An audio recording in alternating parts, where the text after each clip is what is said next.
নমস্কার, আমি চিরঞ্জিত। আরও একবার তোমাদেরকে ওয়েলকাম জানাই। প্রত্যেকটা দিনের মতো মানুষের কোনো একটা প্রবলেমের সমস্যার সমাধান নিয়ে আমি চলে আসি তোমাদের কাছে। তাই আজকের টপিক, একটা কাজ বারবার করলে কি হয়। এখনও পর্যন্ত তুমি যদি চ্যানেলটা সাবস্ক্রাইব না করে থাকো তাহলে তাড়াতাড়ি সাবস্ক্রাইব করে লাইক, শেয়ার, কমেন্ট করতে ভুলো না। চলো আমরা ভিডিওটা শুরু করি। তুমি যখন কোনো কিছু প্রথম কাজ করতে যাও তখন 90% চান্স থাকে তুমি ঠিক যেরকম চাইছো ঠিক সেরকম হচ্ছে না। এতে তুমি বিরক্ত বোধ করো এবং বোরিং ফিল করো এবং কাজের প্রতি তোমার ইচ্ছা খুব একটা থাকে না। অল্প সময়ের কাজটা অনেকটা সময় লেগে যায়, আর এর ফলে অনেক মানুষ কিছুদিন কাজ করার পর কাজটা ছেড়ে দেয়। কেন? সেভাবে তার দ্বারা আর কোনোদিন কাজটা সম্ভব হবে না।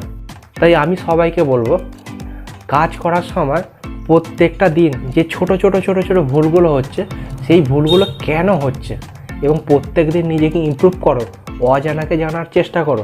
আজকে যে ভুলটা করেছি কালকে সেই ভুলটা না করার চেষ্টা করব এবং একটা কাজ বারে বারে করব।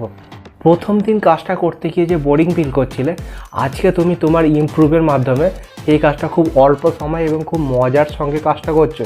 এটাই তোমার অ্যাচিভমেন্ট।